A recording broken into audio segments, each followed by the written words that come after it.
Gary Oldman wants to be in a Marvel Cinematic Universe movie, and we say let him. Welcome to WatchMojo.com, and today we're counting down the top 5 Marvel characters Gary Oldman should play in the MCU. I gotta get me one of those. Before we begin, we publish new videos every day, so be sure to subscribe for more great content. For this list, we're looking at Marvel characters that the star of The Darkest Hour and the Dark Knight trilogy would absolutely nail if given the chance to portray them on the big screen. Number 5. Nova. You may remember the Nova Corps as the Xandarian army and peacekeeping force from Guardians of the Galaxy Volume 1, but this group has much more to do in the comics than throw Star-Lord in the kiln. What a bunch of a-holes. With members from every corner of the galaxy, they're an interstellar peacekeeping force like few others, and they've had a couple of members from humble old Earth. We'd like to express our profound gratitude for your help in saving Xandar. Most notable is Richard Rider, a human who served in the Corps for many years, and kept it alive after it was nearly destroyed. If Marvel wanted to introduce Richard into the MCU as an older, battle-hardened vet, Oldman would be a fantastic fit. Clear the corners, rookie. Number 4. The Beyonder.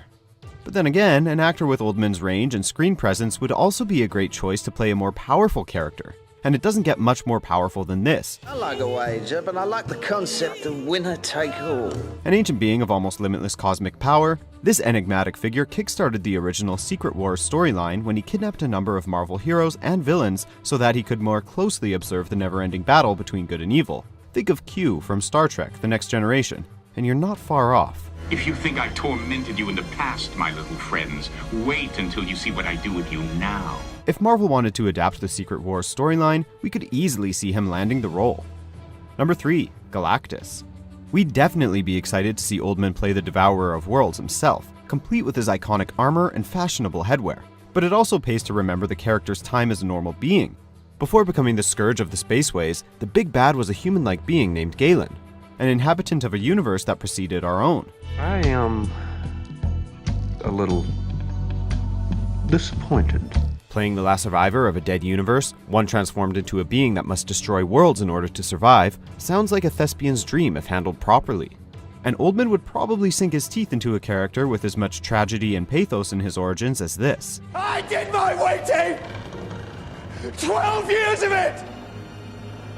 In Azkaban! Number 2. Magneto. You Homo sapiens and your guns. Don't get us wrong, we'd love to see Michael Fassbender go on as the metal-bending mutant, but considering Marvel Studios will likely want to take the franchise in a new direction after reacquiring the rights in 2017, there's a good chance 2018's X-Men Dark Phoenix will mark the end of that era.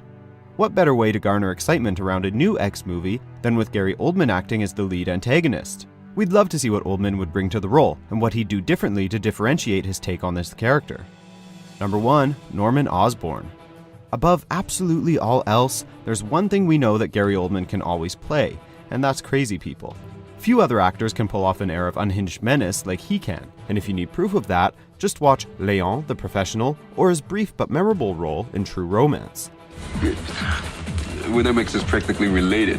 When it comes to Marvel villains, they don't get crazier than the Green Goblin himself, and Oldman's intensity and ability to fly off the handle at a second's notice would bring the murderous supervillain to life better than we could have ever imagined. Measure